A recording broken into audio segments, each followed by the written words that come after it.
Selamat berjumpa kembali di rubrik kita ini, Insights on Innovation.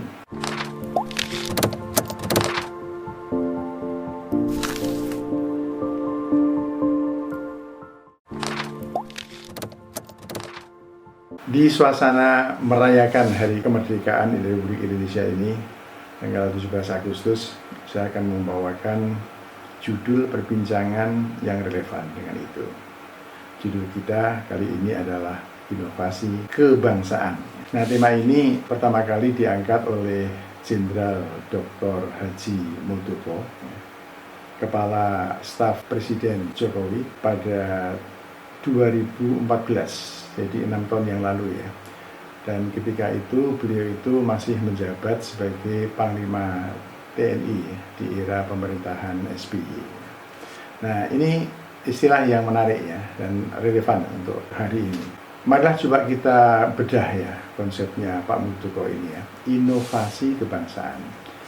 Dengan mengatakan ini, ya, secara implisit ya, kita berasumsi bahwa bangsa adalah man-made ya, buatan manusia, human creation ya. Dan ini dikembangkan secara kolektif ya.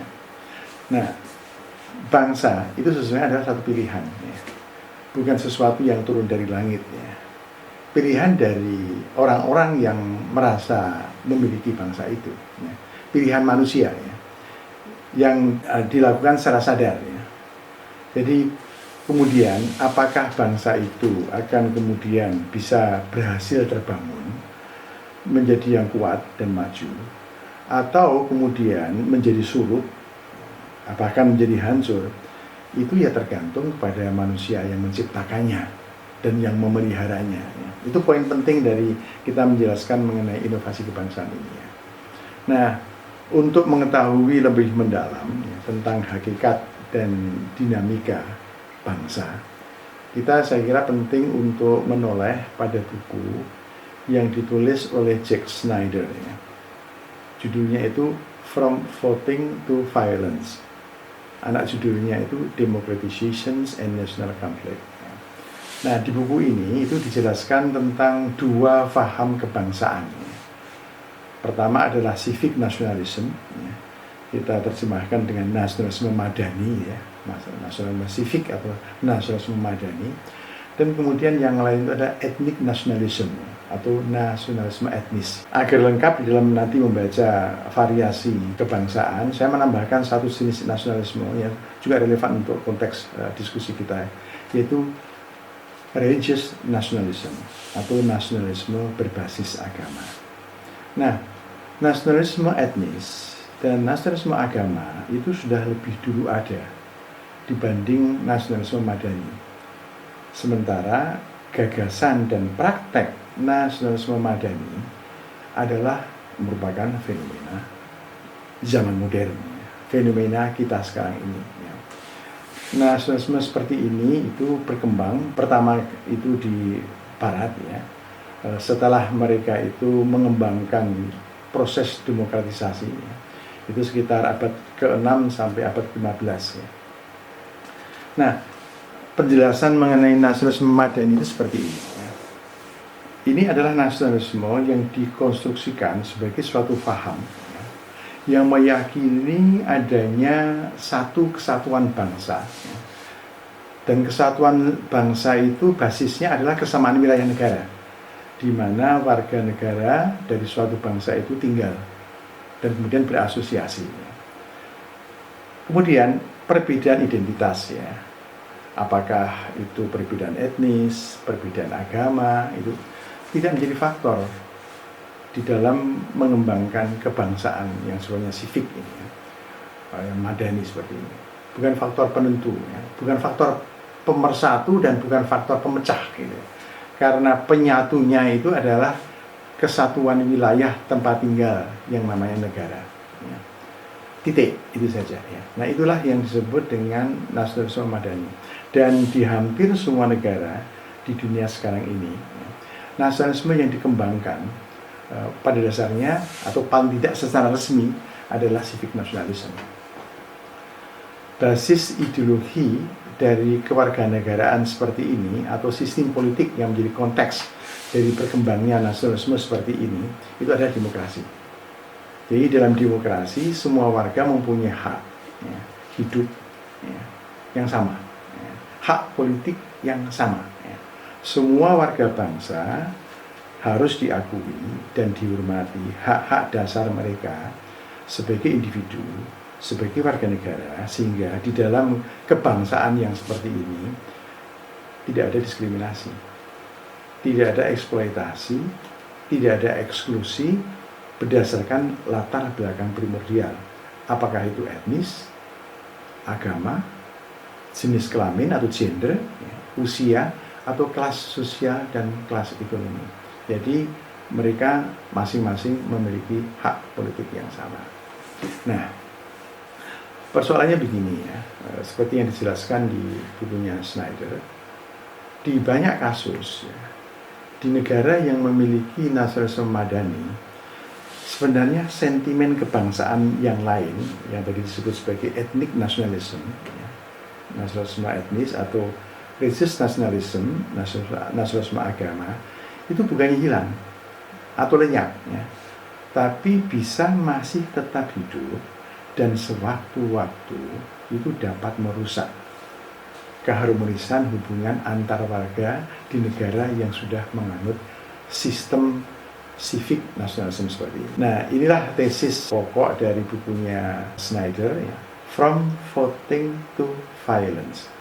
Jadi dari voting, ya, voting itu artinya demokrasi, ya, to violence, violence artinya kekerasan, konflik. Snyder menyebut nationalist conflict, jadi konflik kebangsaan. Ya.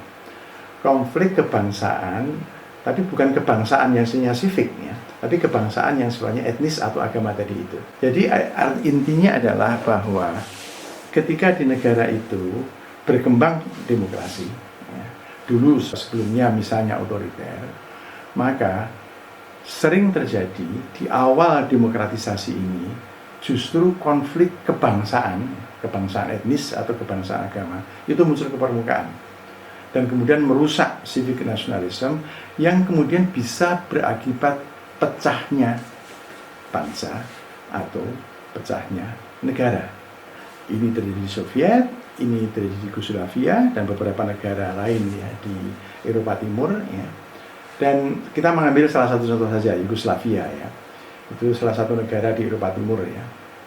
Nah, negara ini kan sebelumnya berideologi komunis, ya. Dipimpin oleh pemimpin yang karismatis, yaitu Presiden Josip Broz Tito, ya. Nah, Tito ini karismatik, ya. Tapi kekuasaannya ya, seperti di negara komunis itu ya mutlak otoriter. Ya.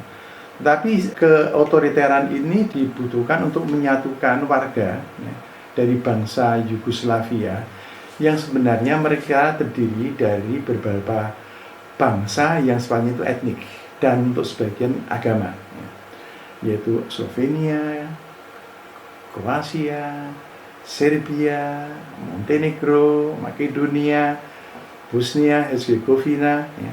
Nah, negara-negara bagian tersebut itu memiliki nasionalisme sendiri, ya. Karena mereka berbasis mempunyai etnis dan kultur etnis yang berbeda satu dengan yang lain, dan untuk sebagian mereka mempunyai agama yang berbeda. Seperti misalnya sebagian besar suku bangsa di sana itu beragama Kristen, kecuali Bosnia yang beragama Islam. Lalu di Serbia itu ada daerah otonom yaitu Kosovo, ya. Serbianya itu mayoritas Kristen, Kosovo itu mayoritas Islam. Nah, kemudian seperti kita tahu ya, ketika terjadi proses perubahan sistemnya dari komunis ke non komunis, dari otoriter ke demokrasi, maka terjadi perpecahan. Negara Yugoslavia pecah menjadi negara-negara yang lebih kecil, Serbia, Bosnia, dan sebagainya.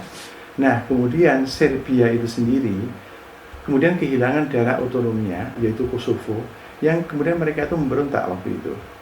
Dan terjadi perang yang sangat keras, ya. Konflik bersenjata yang berdarah-darah. Ini sejarah Yugoslavia, sejarah Eropa Timur, tapi mungkin juga ada kesamaannya dengan sejarah Indonesia. Meskipun tidak dengan akhir yang sama, tapi perpindahan dari demokrasi ke violence itu juga mengejala di Indonesia. Mari coba kita bedah ya tentang kebangsaan Indonesia ya. Nah, Indonesia ini kan nama baru ya, nama bangsa yang baru dalam konteks sejarah ya. Jadi baru lahir abad ke-20, pada awal abad ke-20. Yang sebelumnya nama dari bangsa kita itu Hindia Belanda, karena kita dijajah oleh Belanda. Ya.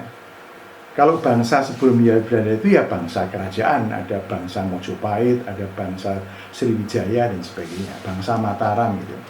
Tapi ketika dijajah kita sama-sama satu bangsa yang namanya dulu Hindia Belanda, lalu para pejuang kemerdekaan Indonesia itu memberi nama baru yaitu Indonesia. Dan terkristalnya bangsa Indonesia itu salah satu titik yang menonjol adalah ketika para pemuda dari berbagai daerah di Indonesia yang masing-masing membawa bendera daerahnya ya.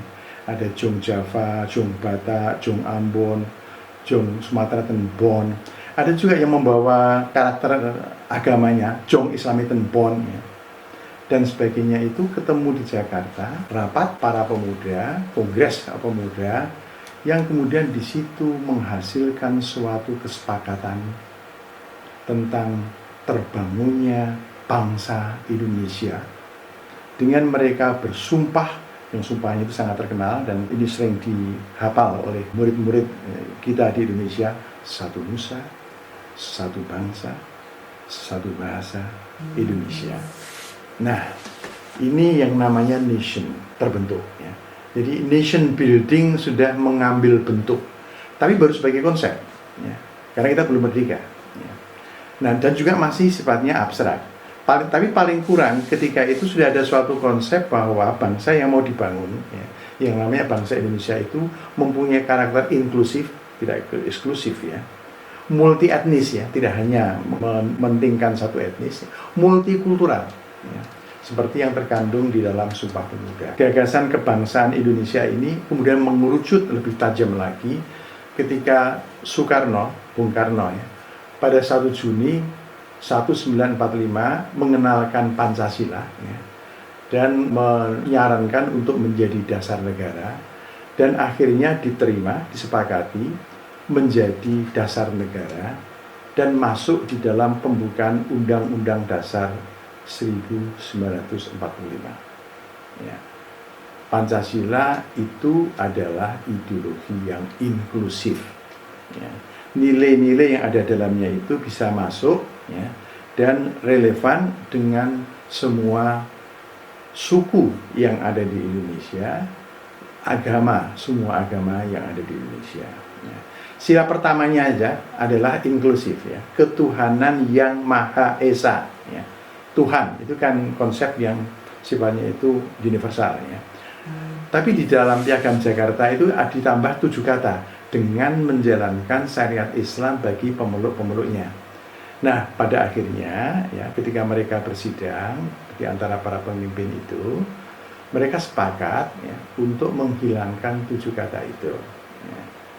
Orang Islam yang ada di situ pun juga legowo mau menghilangkan 7 kata itu sehingga hanya menjadi ketuhanan yang Maha Esa. Sehingga sifat inklusifnya ideologi negara, ideologi bangsa itu menjadi paripurna. Sehingga kemudian lahir bangsa Indonesia yang berkarakter inklusif, multikultural. Dan ini adalah bangsa yang modern seperti bangsa-bangsa lain yang ada di dunia. Nah, pertanyaannya adalah setelah kemerdekaan, setelah proklamasi, paripurnakah bangsa Indonesia? Apakah kita sudah sempurna sebagai bangsa atau belum? Apakah nation building sudah selesai di sini?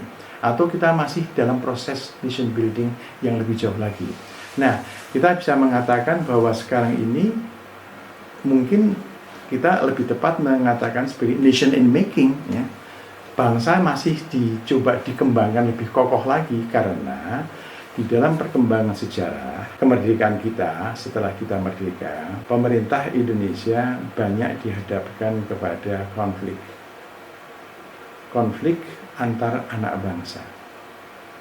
Pada zaman Orde Lama dulu, pada zamannya Bung Karno, ada pemberontakan DITI, ada pemberontakan PRRI Pranista. Komunis juga memberontak 2 kali, di Madiun tahun 48 dan di Jakarta tahun 65. Kalau Jakarta nasional malah. Ditambah dengan debat ideologi dan dasar negara yang sangat keras, di konstituante antara PNI dan PKI di satu pihak yang menginginkan Indonesia tetap berdasar Pancasila, dengan Masyumi di lain pihak yang menginginkan Indonesia itu berdasarkan syariat Islam, dan tidak pernah terjadi titik ketemu. Nah, kemudian pada waktu itu berakhir ketika kemudian Bung Karno itu membubarkan konstituante, kemudian membuat dekret presiden yang kemudian sifatnya meninggalkan demokrasi, demokrasi diganti dengan demokrasi terpimpin, dan kemudian partai yang dianggap radikal yaitu Masyumi dibubarkan. Itu fenomena Orde Baru. Dan kemudian Orde Lama dan Soekarno mengembangkan sistem politik otoriter sampai 65 atau 66 ketika kemudian dia digulingkan oleh kekuatan Orde Baru. Nah, kemudian pemerintah Orde Baru, pemerintah Soeharto, itu pun juga kemudian di dalam pemerintahannya menghadapi masalah separatisme. Jadi bangkitnya nasionalisme lokal atau etnisnya, seperti separatisme di Aceh, di Papua, dan juga bibit-bibit radikalisme Islam di sejumlah daerah. Itu pada zaman Orde Baru, dan Soeharto menanganinya juga kemudian secara otoriter. Nah, kemudian Soeharto jatuh dan kemudian masuk kita di era reformasi, Habibie menggantikan dan kemudian presiden berikutnya Gus Dur dan seterusnya, kita di era reformasi. Tetapi di era reformasi ini kita justru juga mengalami masalah kebangsaan gitu. Seperti misalnya hilangnya Timur ya pada zamannya Habibie dulu dari Indonesia, lepas menjadi Timor Leste, negara Timor Leste. Lalu meledak konflik horizontal berbasis suku di Kalimantan, konflik horizontal berbasis agama ada di Poso, di Maluku, kemudian teror berdarah di sebuah daerah dari pelaku yang mereka adalah radikal Islam. Nah, radikalisme Islam ini kemudian juga sangat mewarnai konflik politik di Indonesia, dan terutama di era pemilihan gubernur DKI tahun 2017 dan pemilihan presiden tahun 2019. Dan ketika itu, sekarang pun juga masih terasa, masyarakat itu seperti terbelah menjadi 2 dengan garis pemisah yang tebal, dan gema konflik ideologi seperti ini masih terasa berlanjut sampai sekarang. Jadi, saudara-saudara, persoalan kita adalah seperti ini Ketika pada 1950 Soekarno disibukkan oleh pemberontakan dan konflik yang tajam, Indonesia berada dalam sistem politik yang demokratis. Jadi demokrasi memang kemudian memberikan ruang terjadinya konflik dan radikalisme. Nah, kemudian ketika itu yang dilakukan Soekarno adalah mengembangkan sistem politik yang otoriter dan survive, meskipun pada akhirnya digulingkan pada tahun 66 berganti dengan rezimnya Soeharto, Orde Baru. Nah, ketika Orde Baru juga menghadapi masalah yang sama, masalah radikalisme agama dan konflik horizontal yang tajam, solusi Soeharto untuk meredam itu adalah juga sistem politik yang otoriter. Nah, sekarang di era Jokowi kita masih belum bersih dari radikalisme. Kita belum selesai dari persoalan perpecahan bangsa, konflik yang sangat tajam antar anak-anak bangsa, hidupnya nasionalisme etnis pada tingkat tertentu, dan hidupnya nasionalisme agama juga pada tingkat tertentu. Nah, untuk menyelesaikan ini, apa yang harus kita lakukan? Apakah pemerintah yang sekarang itu harus menggunakan caranya Soekarno dan caranya Soeharto, yaitu kembali kepada sistem pemerintahan yang otoriter? Apakah jawaban kita ya atau tidak? Kalau jawabannya ya, saya kira sedikit dari kita yang akan membenarkannya, karena ini juga malapetaka bagi demokrasi Indonesia. Tetapi jika jawabannya tidak, pertanyaannya adalah apa yang harus dilakukan oleh negara? Ini menjadi pertanyaan kita bersama sekarang ini. Dan jawabannya adalah, kalau menurut saya, kembali ke judul yang tadi, inovasi kebangsaan. Jadi konsep kebangsaan Indonesia itu perlu ditemukan kembali. Kita perlu reinventing nationalism, menemukan kembali nasionalisme seperti yang dikembangkan oleh para pejuang kemerdekaan Indonesia. Nah, tetapi untuk betul-betul menemukan kembali dan kokoh ada di situ, itu ternyata memang bukan hal yang mudah. Sehingga inovasi kebangsaan ini menjadi proyek yang belum selesai, tapi harus kita tuntaskan di abad ke-21 ini. Nah, untuk menuntaskannya, kita harus mengkritisi sistem kebudayaan yang berkembang di Indonesia, yang seperti dirumuskan, disarikan oleh Robert Cribb ketika dia menulis tentang pluralisme, hukum, desentralisasi, dan akar kekerasan di Indonesia. Di situ dia menyebut bahwa Indonesia itu menghadapi persoalan paradoks, paradoks budaya. Jadi ada 4 paradoks yang dihadapi oleh bangsa Indonesia itu. Paradoks yang pertama itu adalah, di satu pihak kita adalah bangsa yang plural, yang beragam, dari segi etnisitas, dari segi bahasa lokal, dari segi budaya lokal, dari segi agama.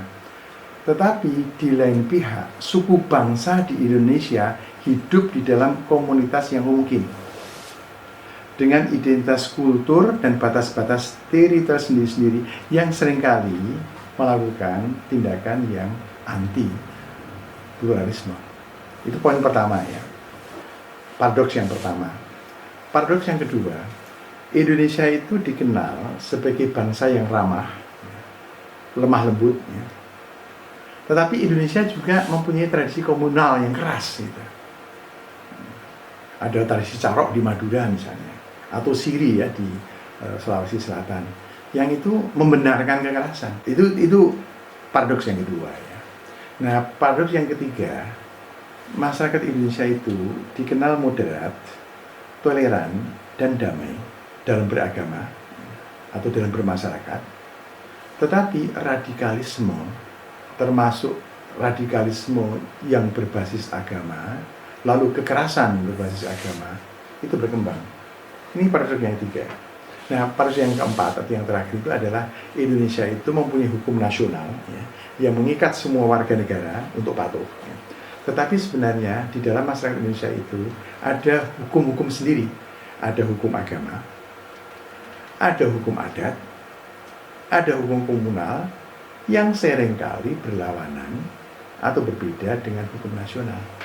Sehingga proses penegakan hukum sering terkendala karena multiple law-nya itu, beragamnya hukum yang dianut oleh masyarakat Indonesia. Ini paradoks yang keempat atau terakhir. Nah, pertanyaan kita adalah begini. Kalau kita akan melakukan inovasi kebangsaan, apa yang kita lakukan? Yang kita lakukan adalah menghilangkan paradoks. Misalnya dan ini menjadi pertanyaan kita. Pertama adalah, dapatkah kita membangun karakter plural atau multikultural?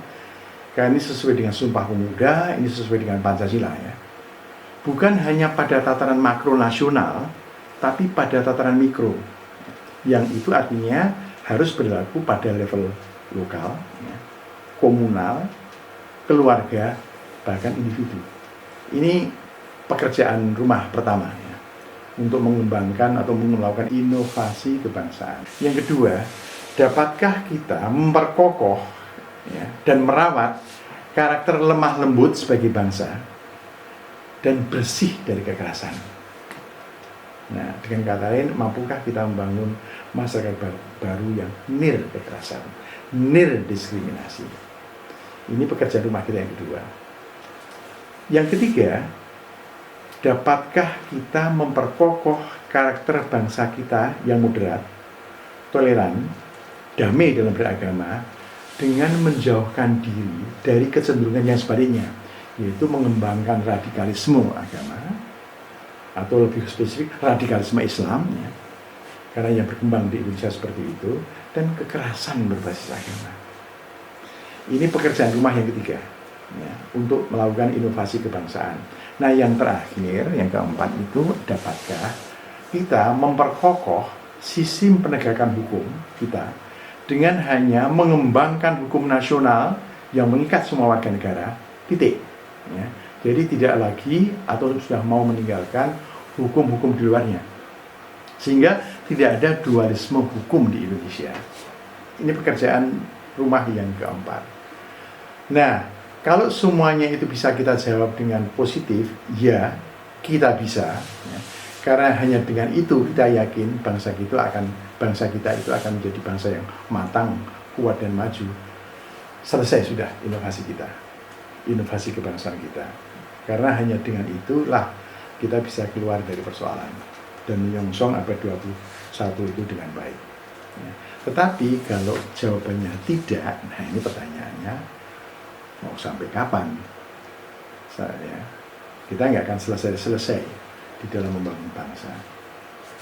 Itu poin kesimpulan sebenarnya yang kita ambil, ya. Kesimpulan kita adalah bahwa kita memang harus betul-betul bisa menjawab terhadap pertanyaan-pertanyaan tadi kalau kita memang secara serius melakukan inovasi kebangsaan. Baik, untuk menutup pembicaraan kita ini, ya, saya ingin mengutip pandangan dari Clifford Geertz, ya.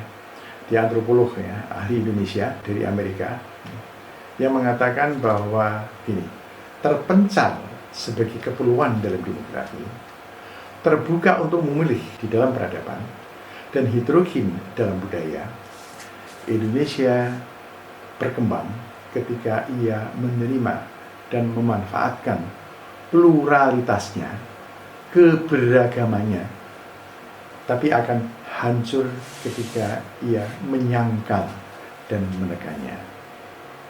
Nah, mari kita pikirkan, kita akan menjadi seperti apa?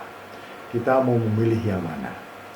Ya, apakah bangsa kita mau menerima pluralisme dan multikulturalisme, karena dengan itu pasti kita jaya, atau kita terpaksa harus hancur berkeping-keping menjadi bangsa yang lebih banyak, karena kita gagal merawat Pancasila, kita merawat Bhinneka Tunggal Ika, dan kita menjadi seperti Yugoslavia, seperti Uni Soviet, dan negara-negara yang pecah itu tadi.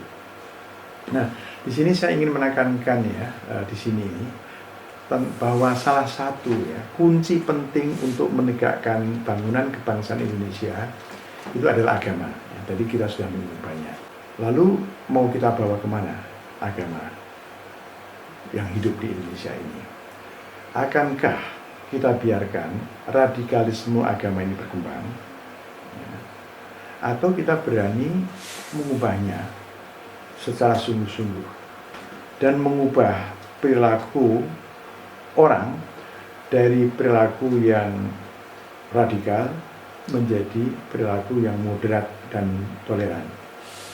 Nah, ini pertanyaan kita bersama, dan saya ingin mengutip pendapat dari seorang tokoh Katolik di Indonesia, yaitu Romo Mangun Haryatmoko, ya. Beliau mengatakan begini, agama itu harus menjadi fondasi yang kuat untuk menghadapi dunia yang gelisah, ya, dan bukannya justru menjadi penyebab kegelisahan dan sumber pembenaran kekerasan. Camkan dengan baik. Itu kalimat yang sangat bagus, ya. Nah, saya beragama Islam.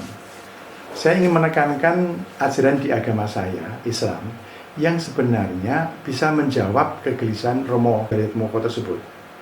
Karena di dalam Al-Quran, Allah berfirman, "Wa ma asalnaka illa rahmatal lil alamin." Tidaklah aku mengutus kamu, hai Muhammad, melainkan untuk menjadi rahmat bagi semesta alam.